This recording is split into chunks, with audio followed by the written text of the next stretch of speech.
Hello and welcome to Experience Share. It's a Pokemon podcast starring me, Tanware. Beware? Sure. No? No, that's right. It's just Easy? no harm, right? Yeah. I'm asking for like a lot of leeway, I think, but I don't think there's any harm in giving it. Tanware, beware. I mean, I would say it's a little phoned in. I was trying to make Fiaware, but it just doesn't work. AKA Tanner Greenring. And I'm joined, as always, by my co-host, Fialfable. Clefable. Yeah. There is a Clefable in here. On the same team as Beware. What a team that is. What a team that is. Wow, there were some good teams this week. Some wild teams and some really ugly teams, too. Because we were in the Aether Foundation for the entirety of the week. Joshua, a.k.a. Joshua Fjellstead. In this 150th episode, the Mewtwo number. The Mewtwo episode. Whoa, the Mewtwo episode. I call Armored Mewtwo. No, that's my thing. Well, you didn't call it in time. You can have Mountain Dew Mewtwo. I've been looking for an Armored Mewtwo figurine for a long time. Yeah. I mean, you gave me which is right up there. You gave me the Mewtwo in the, like, cryogenic chamber. Oh, the or canister. whatever. Yeah, from Burger King from 1999. Right, aka Mountain Dew Mewtwo, which is good, but I really want an Armored Mewtwo. But they're hard to find in general, and when I make a buy, I really want to get whatever the best one is. Deploy the bug army. The Bug Catcher Battalion. Yeah. Bug Catcher Battalion. Source Josh an Armored Mewtwo figurine. Money is no object. Just direct my funds where they should be invested. Yeah, call his brokerage manager.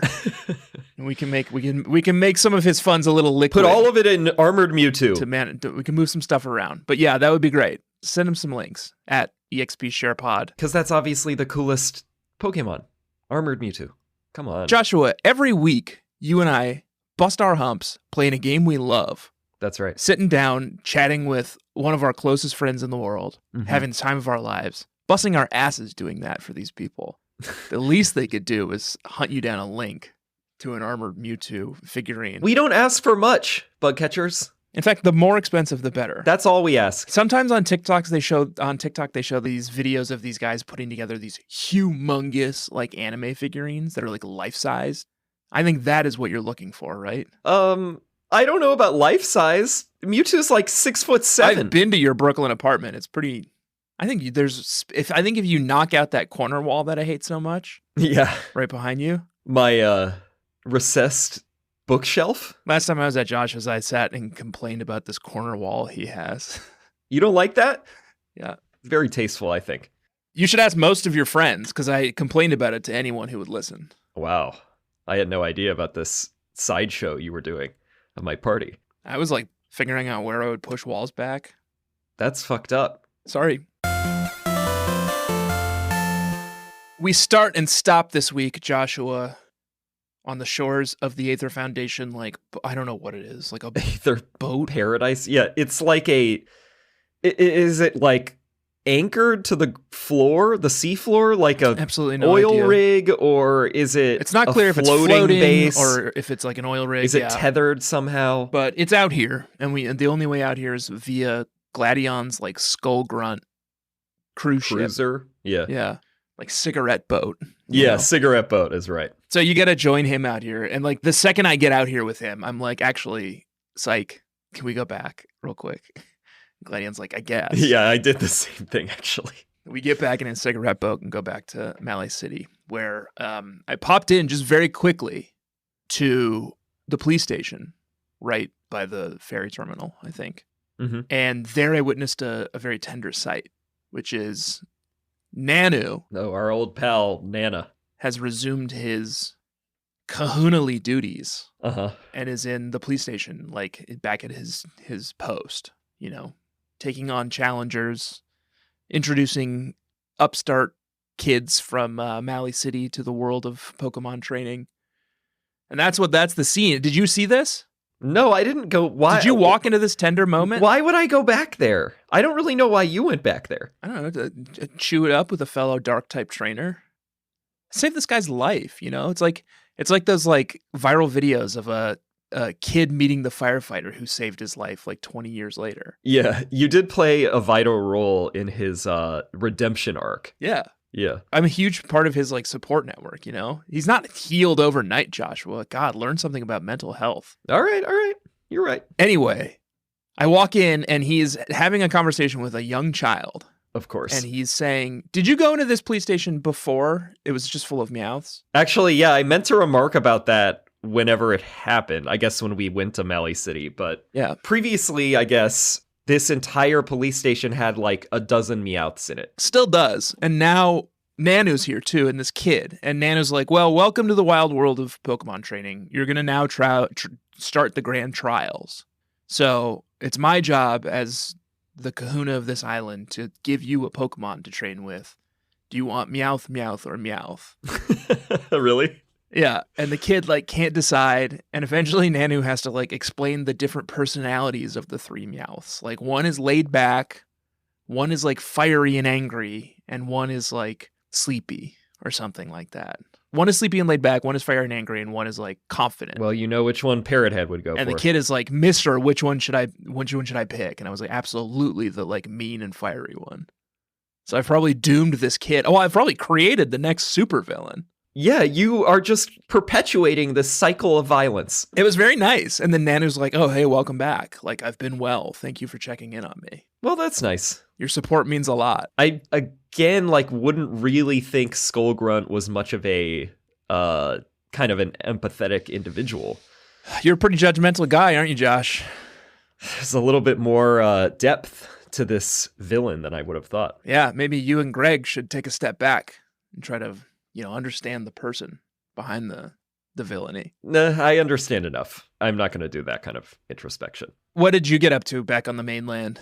I'm not going to say who, but I will say that I bred and hatched a new Mon that will be entering my team. Josh. The Pokemon bred themselves. Let me think about your team for a moment and think about what you would want to rebreed something that you've bred to get a different ability on it. Or it was a Pokemon that out in the wild was such a high level that I wanted to be able to have one from the beginning. Oh, I see. To train it. Oh, I see. Okay. Well, that'll be interesting to talk about in level check. That's not where we're at right now, Joshua. Oh, wait. We got to get back to Aether Paradise. Like, reality, once again, somehow, I don't know how this fucking Poke Earth is still here. Because reality is, like, on the brink of destruction. While we were fucking around with Guzma, it turns out Guzma was a feint. A patsy. They sent us out to Po Town so that they could kidnap Lily and Cosmog and bring them out to Aether Foundation. Right. I'm not going to lie, everyone. We were pretty drained after our conversation with Greg last week, so we may have skipped over a lot of Po Town, Mali City. The setup for this whole situation. Yeah. Could I tell you how we ended up going to Po Town in the first place? Not really. We were sent there. Well, we were sent there, but I don't remember why. Well, yeah. Well, whatever. They're not like narratively gripping games, Joshua. We've been over this. No, we've covered that in detail. We've been yelled at it about it a lot.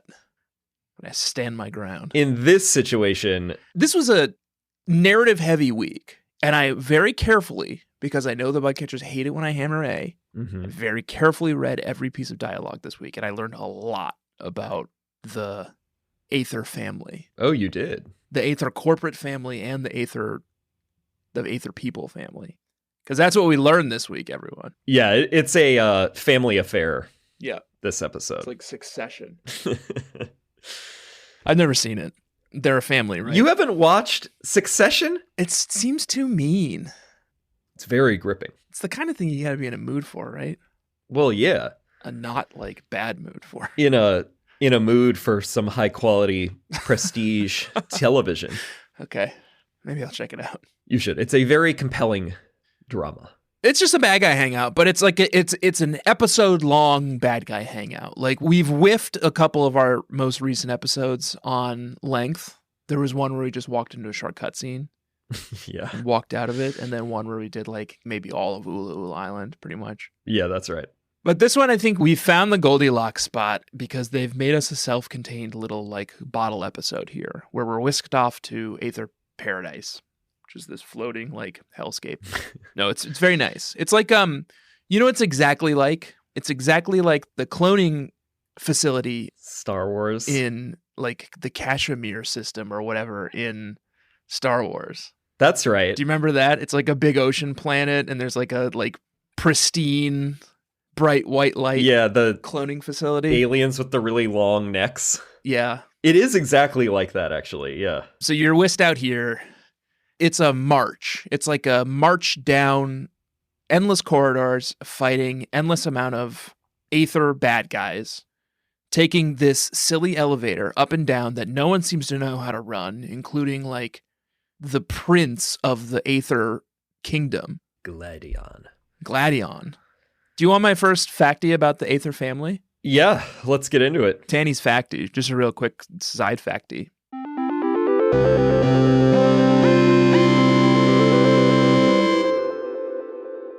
Hit me.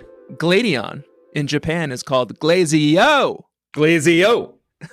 That's pretty good, right? Why not just call him Glazio here, too? I don't know. Guzma? Maybe it would tie him too much to Guzma with the two Z's. Guzma and Glazio? Yeah. Well, is Guzma in Japan? Oh, let's find out. The Goose. Feel like that should be part of the fun facty. Sorry, I'm new to the fucking form. It's just a friendly tip. I thought I could find it under husband on Lucamine's page, but apparently they're not married. Did you see who her husband is? No. I went down a rabbit hole on that one. The husband is surprising. Guzma in Japan is called Guzma. So I guess the population of Japan is savvier. They're able to make those distinctions. Yeah, not our bonehead mass audience. Not you. You know the family tree, right? So there's no real relation between Glazio and Guzma, is there? No, Guzma is just some other guy. Guzma's just sort of a simp. Yeah. He like loves Lucamine and like made all of what like the first regime of Team Skull just in service of Lucamine and the Aether Foundation. Yeah, that's right. That's one narrative thread we've unraveled. And luckily someone has like picked up this like heap of thread that's fallen on the ground. Because like Team Skull could be just abandoned after this. But someone stepped in and taken the reins. It's me, Skull Grunt. Skull Grunt has finally ascended the ranks. How's that going? I'm trying my best. You cleaning it up? Let's see. What did I decide I was going to do this week? Buy the Team Skull outfit. Buy the Team Skull outfit. That's what we were talking about. I was trying to find my way back to Po Town to buy the Team Skull outfit, but apparently you said it's very expensive. So I might have to get some work done. I might have to go like... I think it's expensive. I bet I can go farm some Meowths to get extra cash or something, right? Why? Because of payday? Yeah, I don't know. Yeah. Seems like they'd have more money. Set up a Slowpoke tail ring out here. I think there's something I can go farm somewhere without mercy that will net me some quick cash if I need to build up some like a little nest egg to buy a Team Skull outfit. Well, and you should have amulet coin by now, right? Let's Google it. I do. Let's Google it. What are we even doing? This is a service. We're supposed to be doing a service to these listeners. Best Pokemon to farm for money. Ultramoon. Well, they don't give you money unless it's trainer battles, though. I know, but what if they're holding things that you can sell? I guess. That seems a little convoluted as a scheme. I think to maximize villainy, I don't want to just go battle a bunch of people. I want to kill a lot of Pokemon. Just saying it's going to be tough to raise money that way. Okay, well. This game FAQs thread says you can't get the Team Skull outfit until after you become champion, or... What the fuck? I'm already head of Team Skull, though. Oh, God. Or Festival Plaza by asking visitors about their clothing style. Well, that's not going to work for me. And you have to level up the plaza. Well, that's definitely not going to work for me, because I don't know how I'm going to level it up from never going inside ever again. I would not step foot in there. You know what? I'm just going to keep cobbling together all the black and white and like skeleton gear they give me until I can eventually buy this outfit. Maybe I have to be champion. But you know what? I fucking stomped through the Aether Foundation. So I'm not really worried about being champion at this point, Joshua. Let's talk about it. All right. You just fight a bunch of Aether Foundation people. They've all got boring Pokemon until you get to this fucking elevator sequence where you're like going up and down on an elevator. That idiot Faba is there with his like stupid bug glasses. Yeah, he really has a hideous look. Even though I stand by my opinion that I think I announced several seasons ago at this point. Aether Foundation's outfits are incredible. It's a little sterile. But it's very, like, chic. I think it's chic. Yeah, I guess you're right. I mean, Faba looks stupid, but that's because of the glasses. I'm looking at Faba while I'm having this conversation with you. Also, for some reason, like, most of the Aether Foundation people are in, like, full, like, flight suit combat helmets with, like, completely opaque visors. That was the one I was going to say. I like that outfit in particular. I bet they're blue. I bet it's going to be revealed that they're blue, and they're from the Ultra Recon dimension. I think that they're like the... Why do they have full helmets on? They're like the MI6 or FBI or whatever. It's a little intimidating. I think that they're still people. I think it's like the hit squad.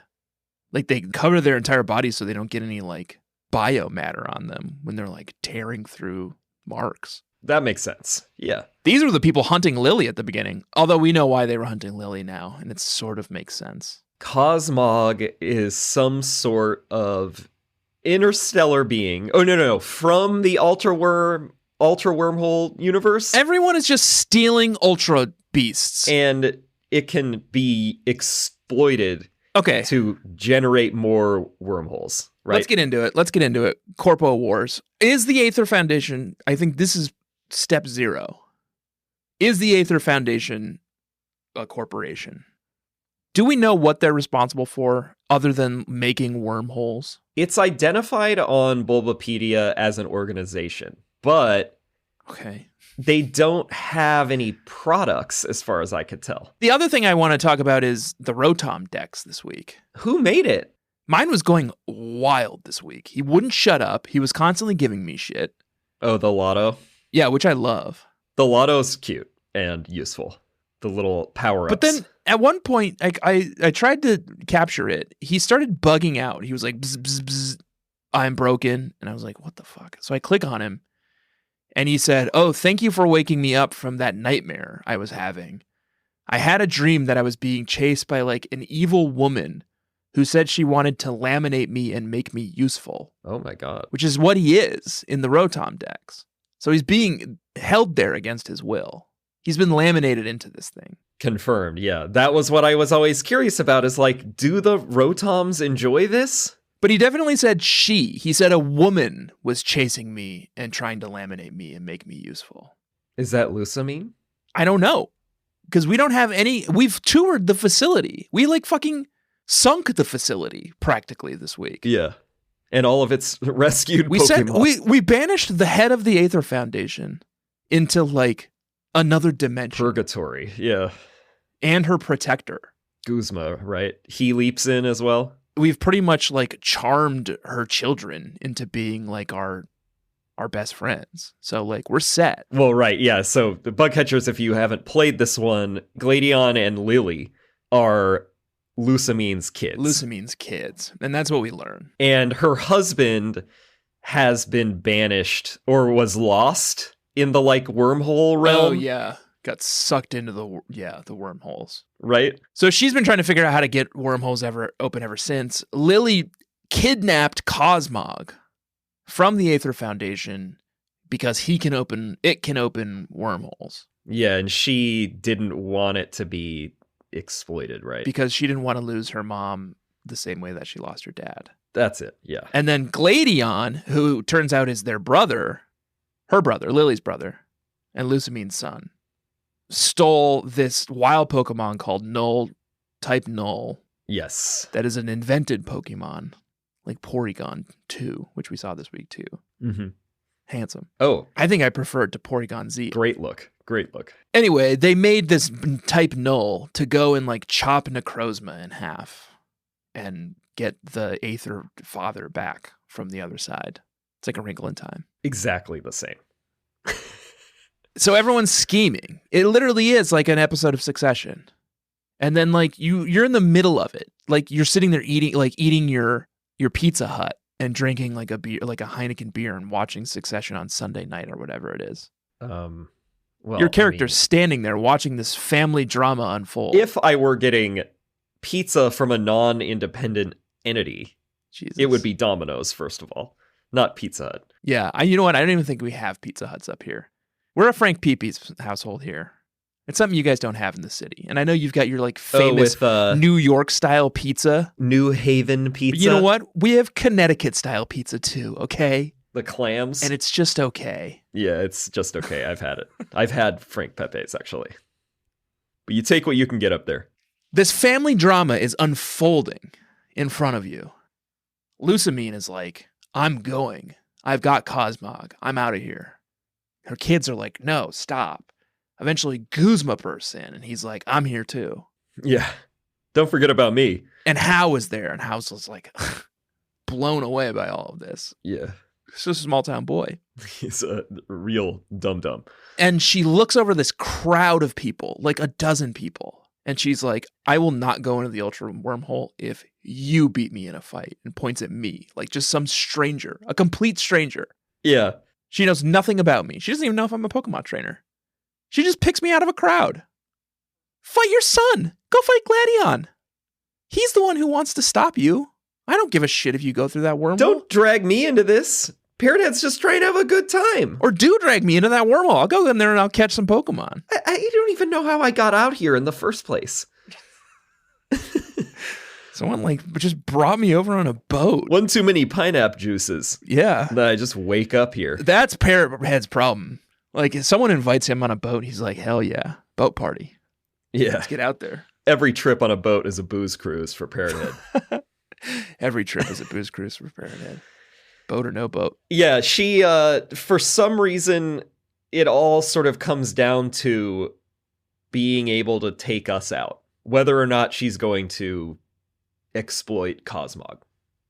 And we also have to fight all of these henchmen. Oh, yeah. I mean, we have to fight everyone. We have to fight Gladion. We fight Howie. We fight Guzma. We fight Faba. We're often doing double battles. I sent you like a boss-ass screenshot of the Chew Bros. Howie and Team and Skullgrunt in battle together against Faba with the Chew Bros out. Alolan Raichu and Mimikyu. Yeah, that was cute. They look good out there together. I have to admit they do. But yeah, you fight everyone, and then finally Lusamine's like, face off with me, like, fight me. Oh, you even have to fight fucking like Dulce from the Ultra Recon. We'll talk about the Ultra Recon squad after this battle. Didn't we fight them? You do fight them at one point. But let's talk about that in a second, because let's just talk about this battle with Lusamine. Do we want to talk about Howie first? I mean, I have a comment about his team. Oh yeah, what's up with Howie's team? Or wait, do we not even fight him? We just team up with him. After you get through like the first big set of regular old Aether Foundation employees, you get to this elevator and you're like doing these double battles with Faba and a bunch of other like employees. So you do a bunch of double battles with Hao. Yeah, that's right. And he kind of sucks. He loses a lot of Pokemon. So you get to see a lot of his team, right? Because they keep dying. And he's also ripping off Parrothead's team with the Alolan Raichu, the Noivern. Come on. Come up with your own fucking theme, man. For me, he has a Decidueye, too. Well, and he has Primarina now, which I'm going to come full circle, and I'm going to make Primarina Joshy's sweetie.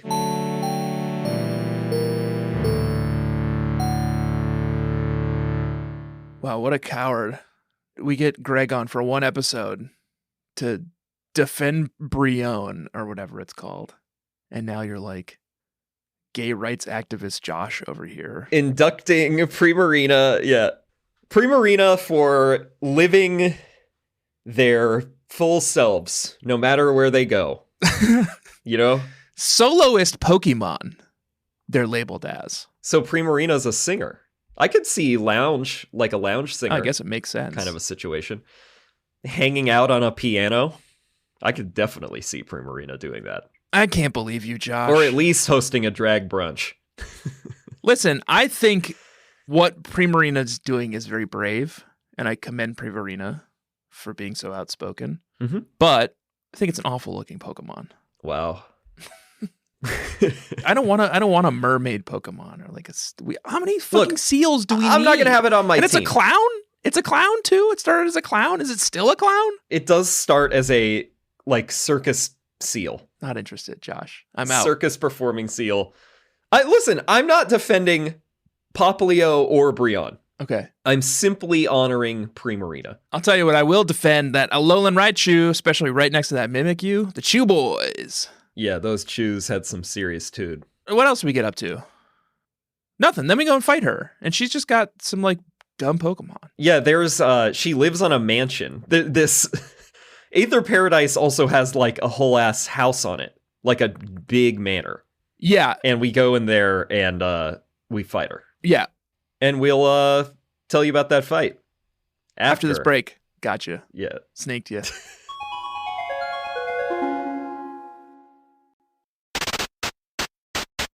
Welcome back, Joshua. Welcome back, Hello. Bug Catchers, and welcome back, Lusamine, to this big bad battle we're about to have with you, because you are our... Sorry, not you, Bug Catchers. No. You, Lusamine, are our final goal for the week. Our mission was to take down the Aether Foundation president. Now we know who that is. Lusamine. It's Lusamine. She's a girl boss, at least. She is a girl boss. She's a pretty bad mom. Very bad mom. Terrible mom. But you can't have it all, you know? No. Yeah, no. How does she do it? Sorry. She doesn't. Sorry. I should make a lot more space.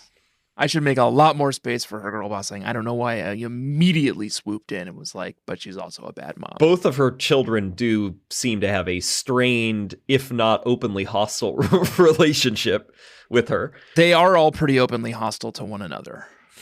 They all are at counter odds. They all want to do different things for different reasons. And they all want to stop one another from doing the thing that each of the other wants to do. It's a perfect storm. And here I am, stuck in the middle of it, fighting fucking Lusamine for no reason.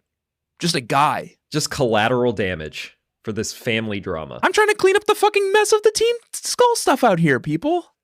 Guzma's like jumping into wormholes. Anyway, we fight Lusamine. She's got a Clefable, a Lilligant, a Melodic, a Beware, and a Lopunny, all level 47. And all, honestly... A fine team. A fine team, sure. But these big battles, the last few weeks, we talked about this last week too. These big battles these last few weeks are tough. Especially like the totem battles and the grand trials can be pretty tough too. Oh, yeah. It's like a battle didn't take place this week for me. This was nothing, this one? It was like 5 one-hit KOs, I think. Yeah. It was nothing. I had very good type coverage for this battle other than Clefable. I do not have a fairy counter, which is pretty bad. Clefable's tricky. Pretty glaring hole, actually. She really frustrated me because I'll talk about it in level check, but I've got this very like fun moveset figured out with Alolan Muck. And she's got this thing called Magic Guard, I think. Yeah, Magic Guard. Where I can poison her and she will have the poison status, but she will never take damage from being poisoned. So it was really frustrating for Muck, who really relies on someone taking a lot of damage from being poisoned. Yeah, Magic Guard is great. That's a pretty fun ability. Oh, maybe her whole thing, look at all of her abilities are like the cool abilities, like the rare abilities. Because her Lilligant has own tempo. Incredible. Can't be confused. And Melodic has Marvel Scale, which I don't know what that is, but it sounds cool. While the Pokemon with this ability has a status condition, its defense is increased by 50%. Dang. Oh, that is good. Beware's got Fluffy. Beware's got something called Fluffy. Takes half damage from moves that make contact? Whoa. And then Lopunny's got Cute Charm, which is what my Lopunny has, which is makes anyone who touches them with a physical attack has a chance to be charmed. Infatuated, yeah. I think I just didn't get a chance to do any of that shit because I just whacked them all in one hit. So I didn't see any of her impressive abilities. Yeah, I do think everyone other than Clefable was one hit or very close to it. And then you're in just cutscene alley from here on out. Once she's done, she immediately goes back on her word, activates Cosmog, opens up a porthole, jumps into it. Leaps into it. Yep. Much to her own children's horror, who are watching her essentially die Their only other parent is also lost in a wormhole / spoiler alert. It's Moan is her husband, Lucamine's. Who's Moan? The caretaker of the Pokepelago, who you like. Oh, he's cool. I like him. But does that mean I love Pokepelago. Pokepelago is... Oh, that's in the wormhole? In a wormhole? Or is he able to travel through dimensions and he just hates his wife? Wow. He could come back. Well, luckily, their other father figure then reveals himself in the back of the room. It's Guzma, and he's like, I'm here to help. Yeah. It's like, thank goodness, these children will be taken care of. But then he just leaps into the wormhole, too. Yeah, the simp he is. And then... Just go wherever Lucamine does. Nebby is now a mean eye. That's right, yeah. Its final form. Having sucked Lucamine and Guzma into the wormhole. And you're all just sort of stuck here now. Aether Foundation, presumably as a corporation, is in shambles. Stock prices must be crashing. Oh, it's cratered. Huge layoffs. And then on your way out to just sort of add insult to injury, you were stopped by the Ultra Recon Squad, who a moment before, Joshua, while you were in the Aether Foundation Paradise, attacked you. And were like, don't try to keep us from getting to our goal. Which is stopping something with Necrozma. Well, here's what happens, because after the battle, they're like, "Oh, okay, I guess you're a good guy. So let us explain our entire story." And they talk about how they're from this like mega world that is now all dark because Necrozma came and ate all the light. And that's right. Like it ate now it they're all like up. Silver Surfer, like going ahead and trying to like warn other planets and stop Necrozma. And at the end of it, the characters all like take a deep breath. And Wick, that like woman with the huge bosom, is like, wow, I'm pretty tired. Yeah. So my trainer danger is the Ultra Recon Squad, who like are so boring that even the NPCs are bored by them at the end of their like long cutscene about Necrozma. Yeah. Like how previously was like, I didn't really follow any of that. Yeah, me neither.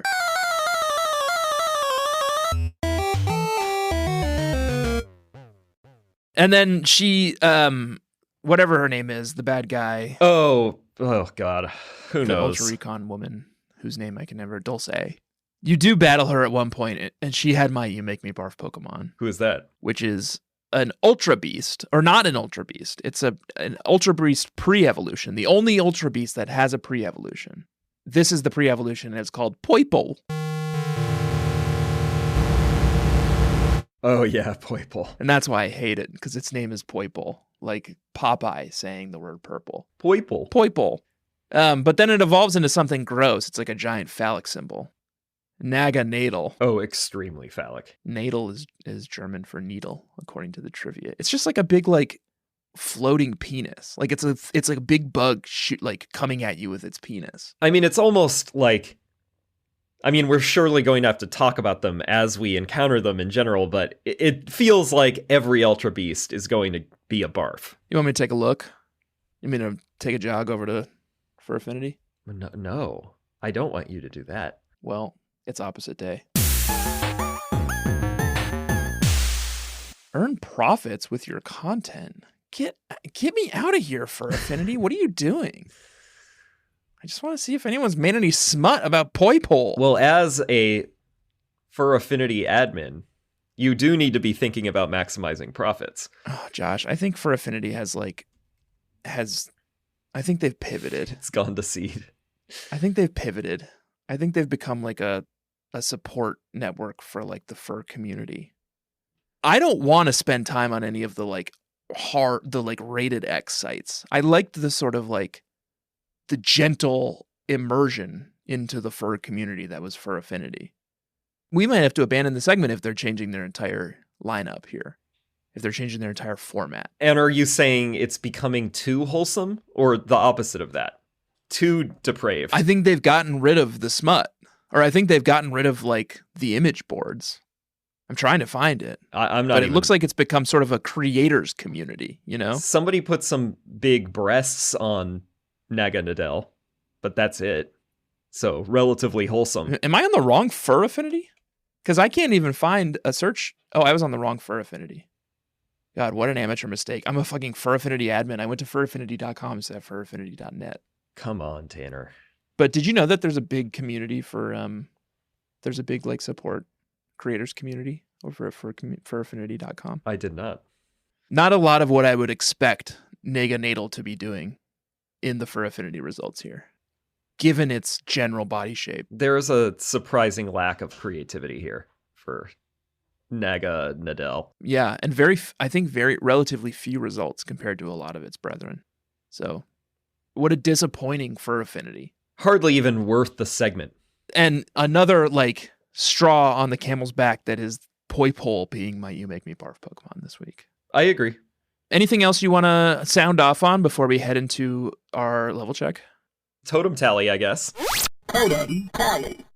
Were there any in Aether Foundation or Aether Paradise? I didn't see any. I have 73 now, and I think you're static at 71 from the last episode. So I got 2, but I don't recall if they were in Aether Paradise or somewhere I backtracked. I was like checking every nook and cranny in Aether Paradise and didn't see any, so I just at some point stopped looking. But maybe they were in there somewhere. I'm having a picture in my head that I think maybe there was one in that like cargo hold. The level with all the big crates. Oh, okay. I think on the side of one of those. But well, you've pulled ahead. I'm not positive, and I think that's it. Let's talk about our teams then. Level check. Level check.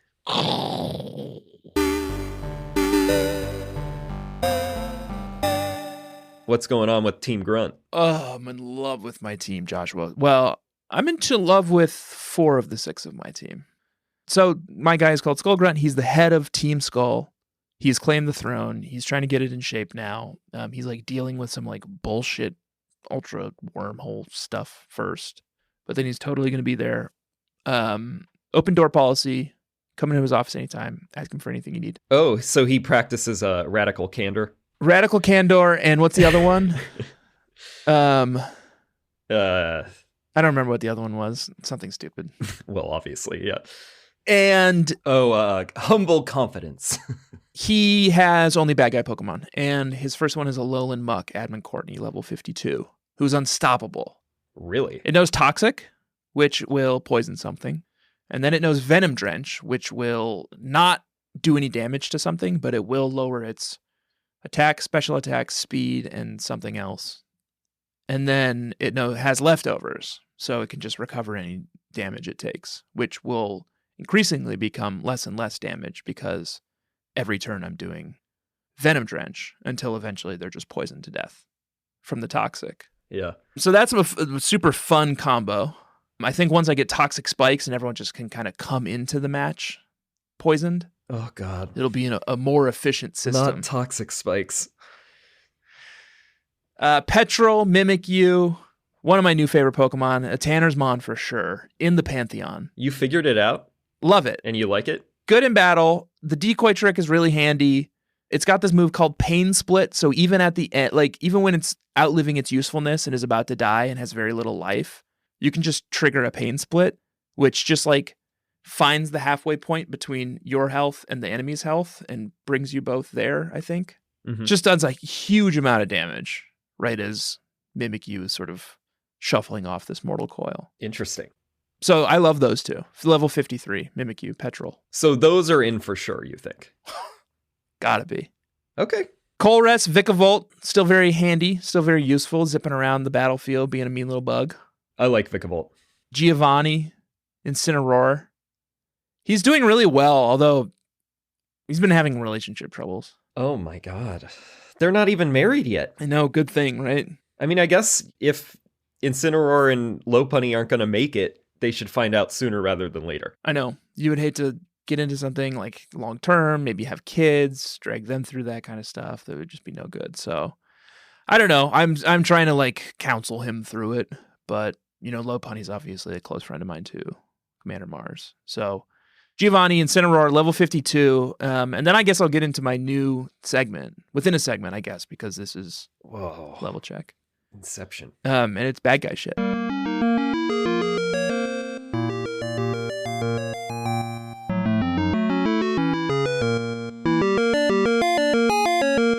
What'd you get into this time? Well, I have a new segment, which I guess is a segment within a segment within a segment. And it's a new segment. It's called the chopping block. Okay. Because Skull Grunt has no issues just making cuts mercilessly when needed for any reason, maybe for even no reason, Mm-hmm. maybe just because he's feeling salty. So the following 2 Pokemon are on my team currently, but are on the chopping block. Commander Mars, Lopunny, level 51. They've been warned. They've been warned. They're on notice. She's going to have to figure out some way to get pretty useful pretty quickly because she's sort of run out of useful moves for me. I see. And her normal type has been really difficult to deal with, especially in the dark and the poison and all that kind of shit. I see. Yeah, that type stands out And this feud pretty starkly in contrast to the others. with Giovanni, this fight they're having, distracting both of them. So I just can't have that kind of drama on my team. What are they fighting about? Marital stuff, relationship stuff. Oh, that's too bad. I hope they pull through. And they're they're doing it in front of people, It's messy. That's so embarrassing. And then Mabel, Alola Marowak, I love this thing, and I love its look, and I love how mean it is, but it doesn't really help me very often anymore, and I don't find myself using it very much anymore. But it is still level 52. See, I definitely would have thought Alolan Marowak was going to make it. I thought so too, but it almost never comes out anymore. Because Incineroar's got the fire stuff covered, and then 2 of its moves are ground, which are only sort of useful sometimes.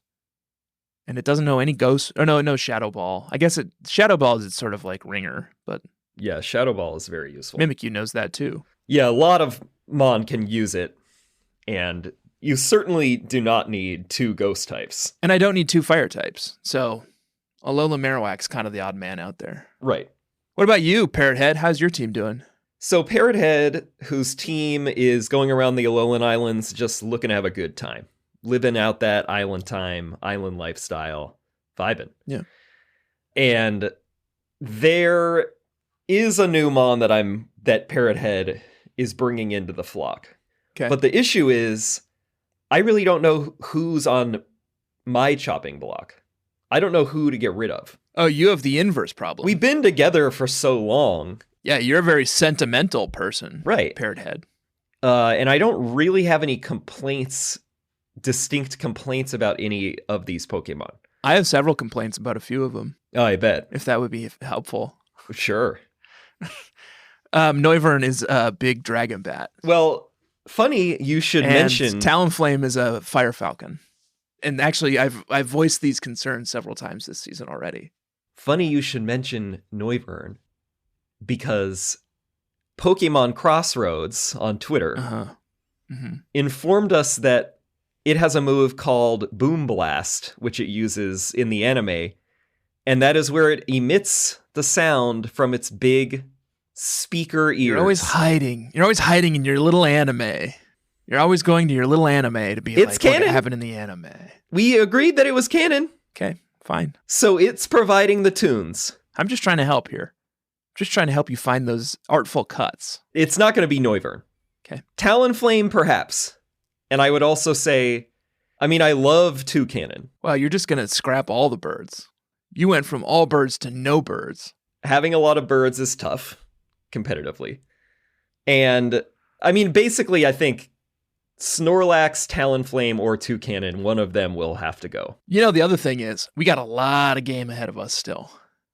I think settling into a full 6-Mon team right now would feel like getting married at 19. Yeah, that's right.